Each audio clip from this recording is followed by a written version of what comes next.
The FujiCast is an independent loading zone production. Monday, 20th of April. The FujiCast. Hello, welcome to the FujiCast. Once weekly, now daily. While we're being asked to socially distance, stay at home, or for some self-isolate completely. It's a show about all our lives as picture makers.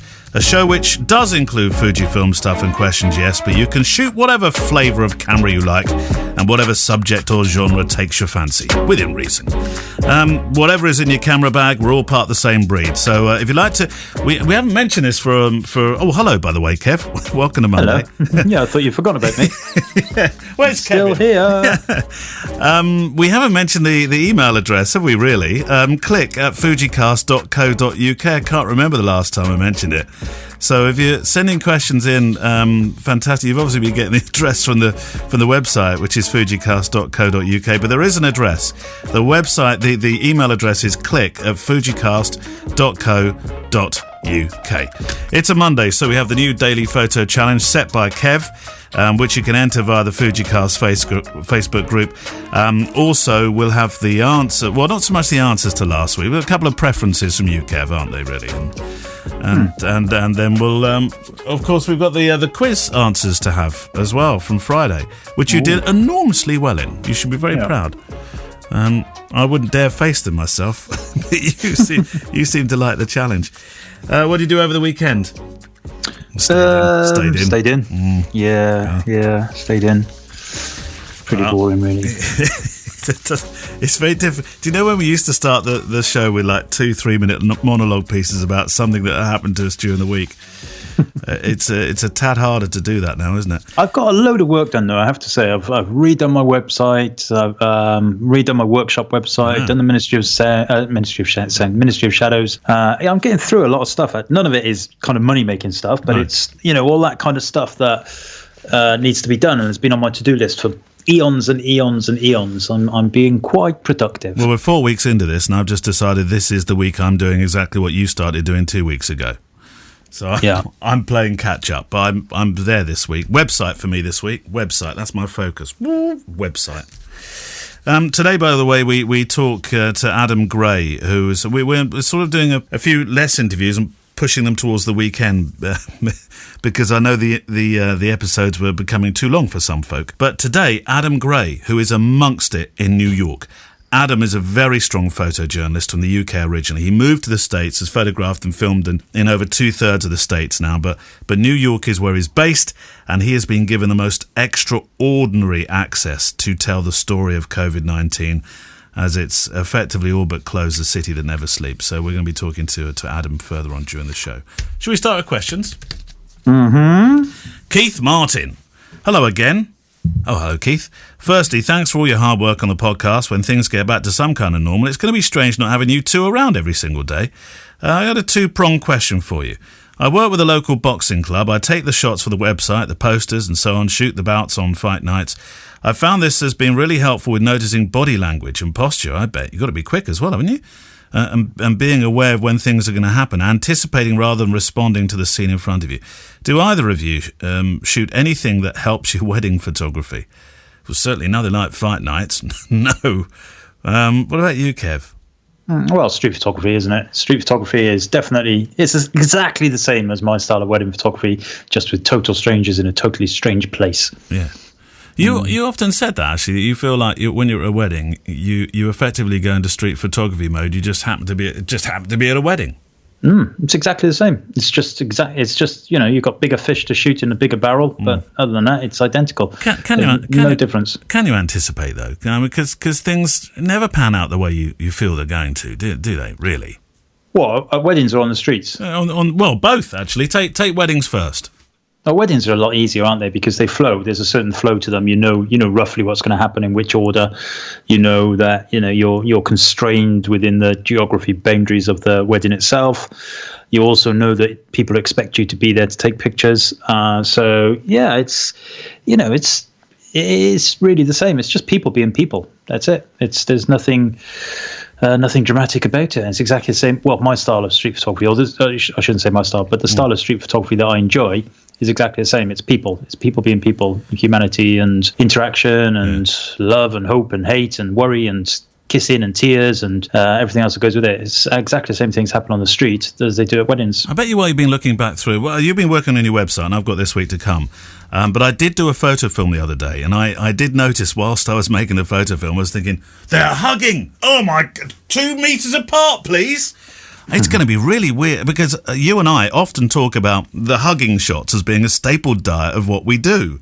But do you think that's going to change the way people feel at weddings for a while? No, I don't. Well, listen, I think that as soon as the regulations are changed to whatever they may be, so if, let's just say the government say, right, you can all go back out, but you must, can't gather in more than groups of 10, and, you've got to kind of just be cautious of stuff, then I honestly don't think we'll see many weddings at all for a long time. And I believe that. But if they say, we've got this under control, it's not a particularly pleasant thing, but it's going to come and go away again, and all that kind of stuff. We've stopped the overrun of the NHS, and it's out there, but it's not as virulent as it was. In terms of the amount of people it's getting, and you can go about your business as you used to. Then things will happen again. But I suspect it's going to be a long drawn out thing. I was speaking to somebody who's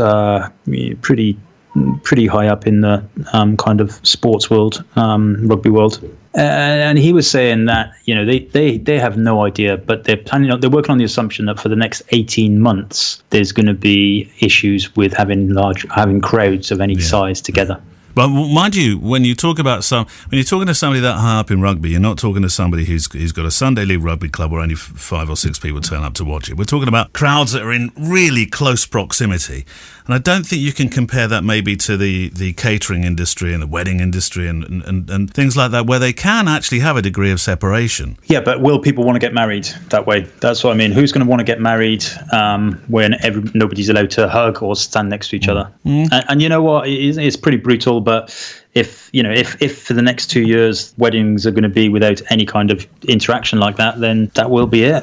For me at least, I will lose interest in them completely. You'll still be telling a story. It'll be an entirely different kind of story. It'd be as if you were on the street observing the difference over the next 18 months to 2 years, which would be extraordinarily different. I don't know. I mean, you know what? It's a wedding, isn't it? So at a wedding, what happens? People get married at the front of the church. Yep. They come out to the church. Yep. They hug, and then people stand around and they drink, and then they dance in close proximity. True. Remove those 3 elements, and all you've got is people standing 2 feet away from each other. The drinking tea bit, really. Pretty bored. Yeah. So of course, I hope that doesn't happen, and I really hope it doesn't happen, and the chances are it probably won't happen. But if it does happen, then that will absolutely have an impact on the way that I will think about what I'm doing. I was watching Stephen Fry the other day. He shot a video, and it was on the BBC website. I think it was on the BBC website. I think is relevant because he was saying, look, it's too much. I think, and it could, and it might, and it may. He said, if you want to reduce your anxiety and your stress about the whole thing, you can't work with any of those words. You just have to work with what's in front of you at the given time. Having said that, I hope, I'm going to use the word, I hope that we do see, and there are there's talk about vaccines every single day now. Yeah, but also there's talk, like this morning on the... don't spoil it for me now. The Marr show. What's his name? Oh, Andrew Marr. Andrew Marr. So one of the chief medical people, Watson-Majiggies, was saying that, they're very hopeful for a vaccine, but there's no guarantee. There's no guarantee. Bearing in mind, there is no vaccine for any other coronavirus that gets into humans in existence. There's not a vaccine for the common cold, and that's a coronavirus. There's no vaccine. There's only 4 of them, apparently, and they're all common colds, and they haven't done a vaccine for them. Not because they can't, but because they're so virulent, but not very dangerous. Yes. They just haven't invested the time and effort into it. I don't think the appetite has ever been as strong as it would be. Well, no, it's never. In fact, there's something you can confidently say. The appetite has never, ever been as strong to create something to fight this as it has been now, or as it is now. Going back to what you said about Thingamajiggy off QI. Yeah. Stephen Fry. Stephen Fry, yeah. He's absolutely right about this. There's too much what if, when, how, who. But you can't blame anybody. I'm fed up of mostly the opposition parties in the UK saying you need to tell us what the exit plan is for lockdown. And I'm like, you know what? If they knew They would probably tell you. Yeah. That's the fact of it. And by the way, doing this on purpose. Nobody's enjoying this. Yeah, absolutely. And it doesn't matter before you start saying, "Oh, what political party are you, Kev?" It's not about that, is it? I don't. Whatever political party you fall behind, and whoever would be in power, the opposition know as much as those in power, I would say. It's it's common sense. Yeah. You're leaving it. You have to leave it up to the scientists. Yeah. Nobody is doing this for, because they love the power trip or anything like that. It's, good God, no. They're not going to close down entire countries, and we're going to see all kinds of economic situations. They're not doing that for the fun of it. Anyway, Keith went off on a right tangent there. Part 2 to the question on the subject of fight nights. Have you ever shot a wedding that turned into a fight night? And if yes, did you keep working? I've been at one as a guest, but I wish I'd had my camera with me. All power to you both. Keith Martin. I have actually, yes. Go on. Yeah, have you? I don't think you... No, I have. I went to a... and this is going to sound terribly cliche. No, I'm not going to say what kind of wedding it was, because it'll just be cliche. There was a fight. And I had a second photographer with me, a chap I've worked with before called Adam. And he had a 70 to 200 mil on his Canon camera, and he trained it. I mean, the reason I mention the brand is because it's the obvious big white lens on the front of that camera, and he trained it on the guy who was steaming in, who happened to look left while one of his fists was meeting the face of the other chap, and he saw Adam, and everything stopped into slow motion, and this chap looked at us both. And he started making a way towards us. I looked at Adam. Adam looked at me. And fortunately, at that particular moment, the guy had just been decked, got up and decked the guy again. So he completely forgot about us. And we kind of snuck out the back door. Yeah.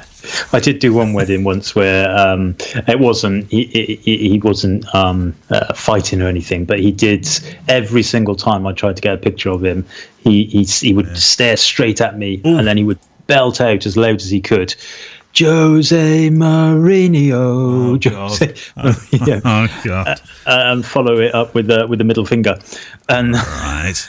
So I didn't take. At first, it was a bit funny, but then it was less funny, and by the end of the evening, it's really not very funny. Do you find yourself actually those people that say "Don't take pictures of me," whether it's street or weddings or whatever, become more of a challenge? Do they become infinitely more interesting to you the moment that they've drawn attention to themselves like that? For me, that got me into trouble at a particular event where I was pinned against a wall by this Frenchman who believed he was from the Foreign Legion. I think we've talked about this before. Who didn't like the fact I was photographing because I found him quite interesting. But they become a challenge, don't they? Right, one more question, then we'll do the quiz and the photo challenge. Brian Bishop. Hi, Neil. Hi, Kev. You asked the other day where you listen to the show. Well, you're a firm fixture in the shed at the bottom of my garden here in Petersfield. A man must have his den. I make scale model aircraft in my spare time, and I'm a chef in my less than full-time world. So scale modelling it is at the moment then. And actually, instead of a plane, I'm working on a large balsa wood Titanic. How appropriate, you might say, as a subject matter right now.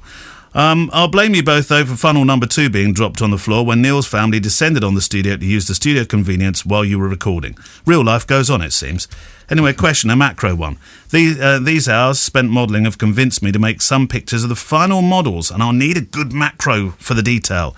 I'm still an XT2 user. So can you suggest that? But you say that as if it's not a good thing. It's fine. It's a fine camera.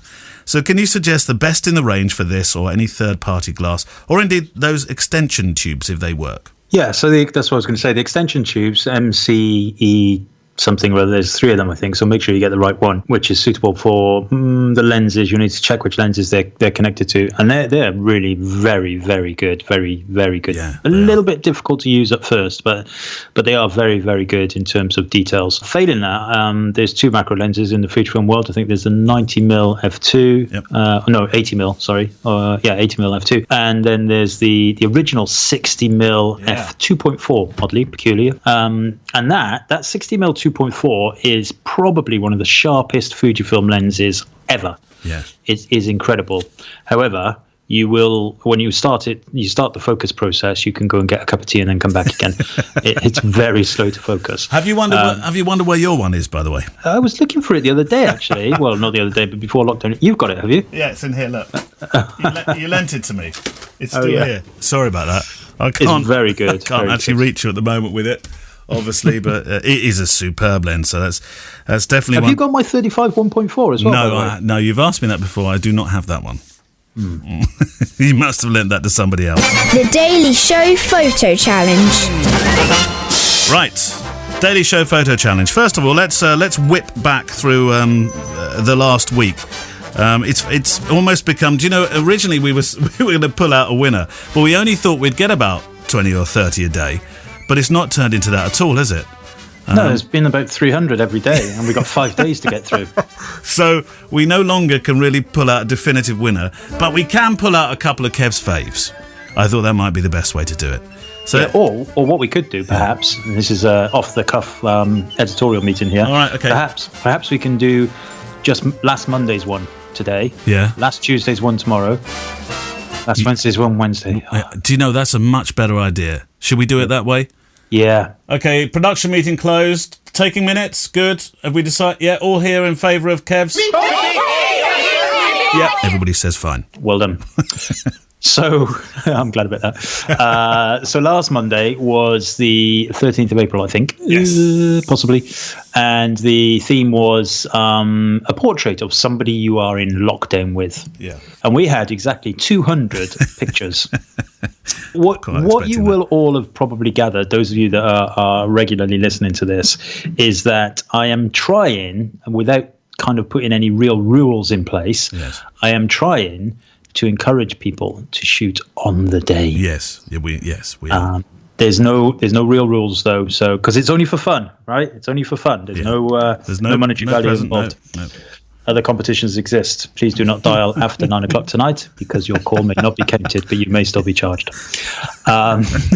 So, just glancing through these 200 pictures, a lot of which were taken on the day last Monday, of course. There's some beautiful ones. Murray, of course, Murray Macmillan, because he's got his GFX 50R. He takes some beautiful portraits of his daughter. He does, he did. Yeah, beautiful black and whites. We've got Jonathan Clapton as well, who I photographed his wedding, and he's got a little baby now.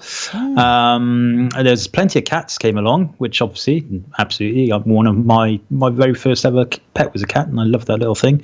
Tiddles, he was called. He was not. Yeah, Tiddles. And do you know how he died? Well, he didn't die. Oh no! Don't tell us sad stories. Isn't it? In a Disney film, the cats never die. The dogs and the cats never die. He didn't die. Well, I don't know. He might still be alive, although he'd be about 55 years old. We went on holiday, and so my auntie Doris used to come and collect the cat and take him when we were on holiday and go on the bus back to the other part. No, that was Auntie Nancy, wasn't it? No, Auntie Doris. This was. Oh, right, that's Auntie Nancy's stepsister. All right. So she used to, because we didn't have cars or anything in those days. So she'd come in with a little sports bag and put the cat in a sports bag. Oh no! And take it back on the bus, and that was fine. Little head popping out, going meow meow meow. Anyway, at one point on the bus, I think this is how the story goes, if I remember rightly. As the doors opened, so did the zip. Oh no! Meow. Never to be seen again. Tiddles. Oh, bless his heart. The demise of Tiddles. Yeah. Oh. Yeah. Anyway, so now you just got Git the dog. Yeah, I got.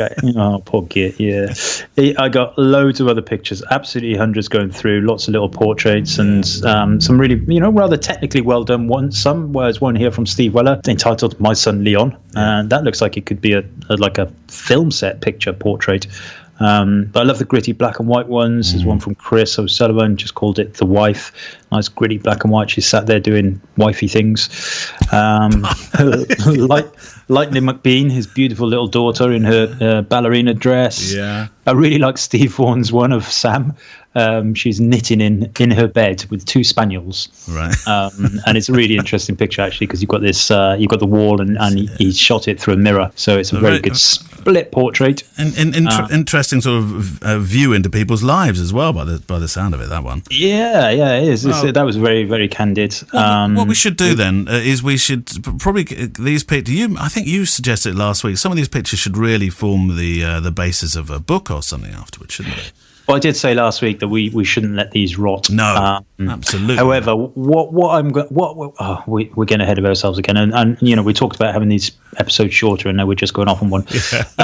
But what would be really cool is if we can keep them to the day they're announced. Yes. And they don't have to be. They can be shot on your iPhone. They can be shot on anything. It doesn't. They don't have to be artistic. It's not a competition of art. It's a competition of nostalgia. We want you to be taking pictures for something to do more than anything. Yeah. It's not a who's best. We should collate them and do something, even if that's just, I don't know, print them all out on Instaxes and hang them on a wall or something, or I don't know, stick them on a website. The first big event we do when we get back into normality again. All right. Bearing in mind we've already got 1,200 pictures though. Well, maybe not then. We've cost a fortune in Instax. All right. Set one for today then, Kev. Come on. Monday's photo challenge. Today? Yes. So again, I'm encouraging you, I'm pigeonholing you into trying to do these things on the day. Yeah. So today I would like to see what you're doing for entertainment. How are you entertaining yourself or your family or those around you or your cats, your dogs, whatever. If you're by yourself, what you do for entertainment. It might even that could be a picture of what you're watching on the telly, could be a picture of you cooking, it could be a picture of you playing with the kids, it could be a picture of the kids playing with you, it could be a picture of whatever, doesn't matter, entertainment. We used to entertain ourselves with retail therapy on Amazon. But we've not been doing so much of that of late. No. But yeah, entertainment, very good one, like that. Yeah, so what are you doing for entertainment? So that's Monday's challenge. Right, before we hear from Adam then, or go to Adam in New York, do you want to sort out these this Friday quiz? So from Friday, these were the quotes. You just had to guess who it was that said them. First one, photography for me is not looking, it's feeling. If you can't feel what you're looking at, then you're never going to get others to feel anything when they look at your pictures. Now, you stormed in with this one, didn't you, really? Yeah, I said McCullin. Yes, you were. Taking pictures is like tiptoeing into the kitchen late at night and stealing Oreo cookies. You did a good bit of detective work on this one. You worked out cookies. It must be American. I thought you were very impressive. The thing is, again, I'm reminded that I didn't actually know the quote, and it's only because you just said you did the detective work that reminded me about it. Yeah, so I went American. Yeah. You said a woman, I think. Yeah, you said she said cookies, and I think I said that she must be famous because otherwise you wouldn't pick it. Absolutely. So I plucked out of the air Diane Arbus. You were right. Oh, my God. I'm going to go on Who Wants to Be a Millionaire. To me, photography is an art of observation. It's about finding something interesting in an ordinary place. I found it has little to do with the things you see and everything to do with the way that you see them. A humorist. Yeah, and I think that's what, again, I'm trying to think back what I said. I think I said Elliot Erwitt based on the fact that you said humorist. Yeah, you did, Elliot Erwitt. There are always two people in every picture, the photographer and the viewer. That one was Ansel Adams, yes, wasn't it? Yeah. And then I love the people I photograph. I mean, they're my friends. I've never met most of them, or I don't know them at all. Yet through my images, I live with them. I said Bailey. You did say Bailey, but it was Bruce Gilden was the answer, so you were wrong with Bailey. Oh, I'm so sorry. There was a bonus for... He ain't got any friends. For Bruce Gilden. What's he on about? He does. Bonus for no other reason that I couldn't leave this man out. Your first 10,000 photographs are your worst, and you got this right. You said... Who did you say? Cartier-Bresson. Yes, you did. There we go. There we go. That wasn't bad, Kev. Very good. Right. That was 5 out of 6. Yes, it was. It was exceptionally good, I thought. Go Mullins, go Mullins, go Mullins. Right. It's changing the tone completely now. I'd like to introduce you to just an incredible photographer called Adam Gray.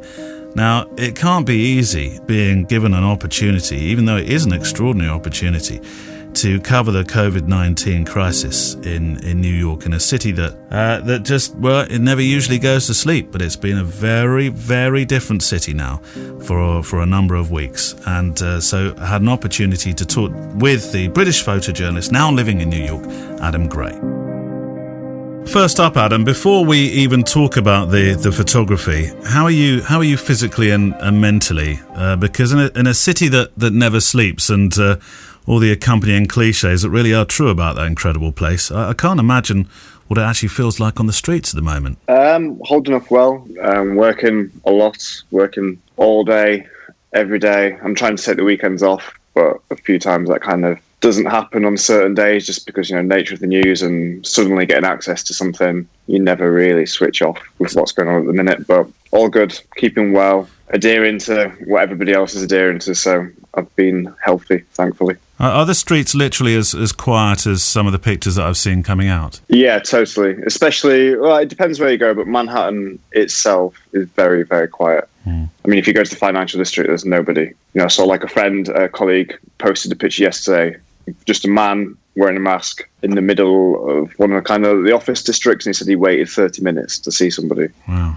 Which is crazy, like the middle of Manhattan. How did you end up in New York? Because if you look at your bio, everything was moving along nicely on this side of the Atlantic. You got some cracking stories that you were covering, and then the move to New York. So yeah, I was obviously I worked as a photojournalist in the UK for 8 years maybe, and then out of the blue, Sam Barcroft rang me up and asked if I'd be interested in working as a DOP producer in the States, based in New York, covering all matter of weird, wonderful, interesting characters. So it was kind of completely out of the blue. One of those weird and wonderful characters, because I was watching some of the films that you shot. And as a DOP, you've got a stack of awards, but there's one film in particular that I was watching earlier on in your archive that caught my eye. You made it in 2018. You probably know the one I'm going to talk about. It featured a New York firefighter who was, by the title of this film, preparing for the end of the world. Now, I don't think we're quite at the doors of the apocalypse. I know there are plenty of conspiracy theorists out there, but there's a point in the movie, nearly 2 minutes in, where you ask him what exactly he's preparing for. And one of the answers he gives is, well, I don't know, a pandemic. I mean, he even had an end of the world closet. What did you think when you met him? You must have been thinking, maybe this guy's slightly over the top with some of these theories. Actually, I wasn't that. I didn't think he was kind of that out there in a way. I thought he was actually quite sensible, being a firefighter, being in New York. Actually, I've been watching it. Doomsday Preppers, the old program. Yeah, it's the extreme end. Really extreme, out in the sticks. People with a lot of guns and with some slightly wacky theories, preparing for an EMP attack or something. Yeah. Whereas this guy had lived through 9/11, and his whole experience was based on experience. He'd been at Ground Zero. So everything he said made sense, to be honest. It actually seemed quite sensible. And it was funny you mentioned him because I was speaking to my old editor at Barcroft the other day. I say, that's who we should be getting in touch with now. Yeah. See where he is, because I want to know where he is and where his supplies are now. One of the big things I keep hearing is that, during 9/11 or Sandy, everything kept running. Everything ran. The bars ran, the restaurants were full, everything was still working. This time, everything shut. For the first time ever, like you say, the city that never sleeps, this is the first time ever. It's never shut down during war, hurricanes, 9/11. So this really is the first time. Your access, Adam, has been complete, unnervingly so, as I look at your pictures. Are you surprised by just how much you've been able to record and how many pictures you've been able to make? I'm not sure if I'd say surprised, because I've always seen the access that the rest of the world has had. But definitely compared to my own experience of being in the UK, I'm used to being hamstrung at every corner. We just don't see everything that happens in the UK. And it's for a variety of reasons, whether it's from the government or the police. I find it's hard to be facilitated. Whereas here, access is total, almost. Hospitals are a different thing. Even though I have been lucky enough to go in and record in one, it's still quite difficult because of, obviously, privacy laws and things. You have to be very careful the way you shoot. But because it's a public health crisis, the hospitals see a need to show their story. So kind of exceptions are made and TV are allowed in and photographers are allowed in. I think people understand the job a lot more. People understand the need for the job. I mean, it's the First Amendment, freedom of speech, freedom of the press. It's written into the American Constitution. And I think it's that understanding that really helps. They know you're there to do a job. I mean, as you say, I've seen everything, photographed. I mean, to be blunt, I've photographed bodies being put into refrigerated morgues. And that's a very sensitive situation, very, very sensitive. And people have come up to me and said, we understand you have a job to do. What's it actually like in there? Because No, I've seen television pictures, but being amongst it is obviously a very different feeling. What's it been like when you go into the hospital? What does it feel like? So the hospital I went into was Maimonides, which is in Brooklyn. It's a little bit. It's probably like 40 minutes from where I am. It's a bit deeper into Brooklyn. Compared to some of the pictures I've seen, which have been really in amongst it, I've seen New York Times did something, and they were right on top of everything, kind of right in there. I was in kind of like quite a calm ward, so they had maybe 20 patients, and they were all behind glass windows, kind of like a double sealed door. So you go into like one room, and then you go into the room. So I was never in the room with the patients. I was shooting through glass. And it was probably 5-ish doctors and nurses on the ward. But, a lot of the patients are hooked up to machines. Take me through not what kit you use, but what you have to do with this kit every day when you're in these areas that can be contaminated. Are you having to wipe them down, and are you having to treat your job any differently? I would imagine you are. Yeah, definitely. Actually, I don't think I've ever really cleaned my cameras before. Right. I'm not. I know that's probably quite bad practice, but you just don't think about it day to day. You come home. Normally, you go do your job, you come home and you put your cameras in the corner and put the batteries in charge. And now you come back and I have like electric wipes. Although the only ones I could find left are about this big, and they're for cleaning wounds. So I use like isopropyl wipes and clean all my gear and phone. Anything that's out and about, I clean. Anything that my hands are touching, really. And when I'm out and about, I don't really touch anything that isn't mine. If I touch a door or something, I use hand sanitizer. But yeah, you just have to be careful. Are you having to wear masks? I would assume whenever you're around these places, surely. Yeah, I mean, I've worn a mask since day one, pretty much. Yeah. Not everybody did. I think everybody is now. We've been talking on the FujiCast about whether or not it's right for people to be making images out on the street, or just to leave it to those officially tasked, like yourself. What's your take on it? I mean, that's a tricky one. I'd say in normal situations, obviously we should all be documenting everything. I mean, I guess the government advice pretty much everywhere is that only essential workers should be out. And from the things I've seen, I agree with that. It's the only way we're going to get past this. Do you get to talk to any of the patients that are obviously not hooked up on life support or anything, but do you get to talk to any of the patients in the hospital where you've been taking pictures? No, not really. I mean, where I was, it was patients in kind of like the most severe circumstances, I guess. I photographed patients who are on ECMO, but what it is there's a machine pumping the blood around and taking the pressure off the heart and the lungs. So that's keeping people alive.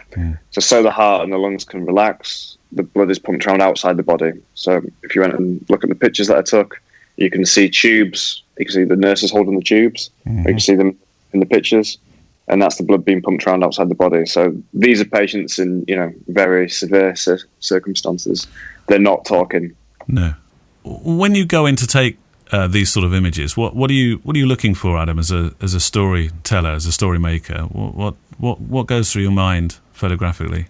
I felt quite privileged to be able to do it because, like I say, even the access has been very rare, even to hospitals. There's been a handful of TV and a handful of photographers in New York anyway that I know of. So you do kind of just try and shoot everything that you see in the ward quite quickly because access is quite limited as well. I'm probably in there for 20 minutes, 30 minutes. But just try to tell the story, you shoot everything. And from being, when I was a DOP, when I've worked as a photojournalist, you just try and show everything. You show the whole scene, you show the machines. And sometimes in this circumstance, you're working so quick, you don't actually always know exactly what the story is whilst you're shooting because,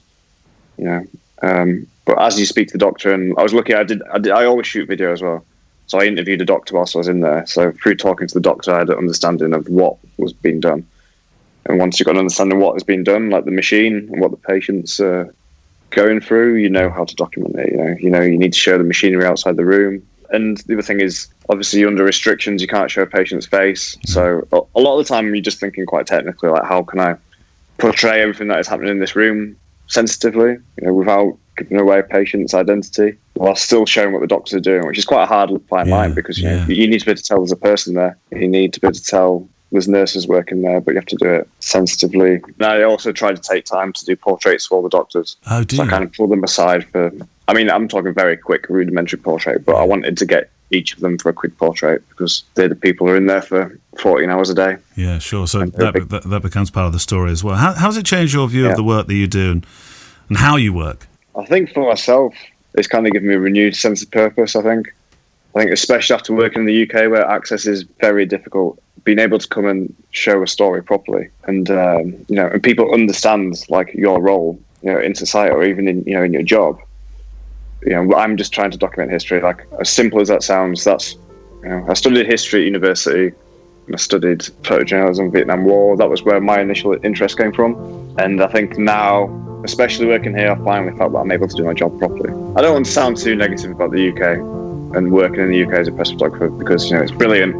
I've got some absolutely brilliant colleagues who are making incredible work. But, a lot of the pictures that I've looked at through my career have been abroad. And I think the main reason is access. Our thanks to Adam Gray for allowing us an insight into being a photojournalist on the streets of New York City at this time. And as ever, when you talk to photographers directly in his line of work, there's a reasonably measured, modest response to what he's actually doing, because when you look at his pictures, and we'll post links in the show notes, of course, the story is clearly one that takes great concentration and sensitivity. There are, of course, some images that are contextually important, so be aware of the subject material if you visit his work. And I recorded that interview in Vision 2, which is on my YouTube channel, which we'll share to the FujiCast channel equally. Links to that in the show notes today too. You can see some of the pictures he talks of and a handful from his life as a British-based working photojournalist too. And that's it for today. Tomorrow, by the way, is No Tech Tuesday, a kind of an invite to ask us whatever you want. And what we mean by this is to get really quite personal if you want to. Wasn't that the concept? Oh, yeah. Well, anything, wouldn't it? It was anything. Ask us anything you want. Well, because you usually... you usually do ask anything you want anyway. So this has to be ask anything you want with a kind of twist, doesn't it, Kev? Yeah, so if you want to ask me anything about Neil, I'll absolutely tell you the truth. No, I didn't see that one coming. So No Tech Tuesday. You have to get your questions in today. As soon as you hear this, otherwise, boom, the opportunity is gone. So don't forget, you can get the questions in by emailing us at click@fujicast.co.uk, or there is a thread on the Facebook group. But obviously, we fully appreciate that not all of you use Facebook. So their website, click@fujicast.co.uk, will get your questions to us. And that's it then. So main theme is from Blue Wednesday, supporting music throughout the rest of the show from the incredible art list I.O. We have been asked a number of times where we get the themes that go underneath the interviews and stuff like that. And it is for, we're big supporters of them. They don't pay us to say it, but for one modest subscription per year, you can use themes on whatever projects you have, such as slideshows, YouTube films, movies, slideshows for your third-party clients even. Did I introduce it to you, or did you introduce it to me? I don't remember now. We both used to use a different one, which we won't mention, that changed their goalposts a bit. They did, big time. I think you started using Artlist first. I'm fairly sure of it, yeah. I've used it ever since as well. It's very good. Artlist.io. We'll have a link for you. If you'd like to follow that link, you'll be supporting us a little bit as well, because it shows them that we love them, which is never a bad thing in this day and age. Right, so get ready for those questions tomorrow then, Kev. I'm hoping for some doozers, as they say in Australia. Have you ever been to Australia? Shut up. See you tomorrow. Bye-bye. The FujiCast is an independent loading zone production. Email the show with your questions and words of wisdom to click@fujicast.co.uk. Email any complaints and political nonsense to our wives, who will deal with your comments in their own good time and in their own good way.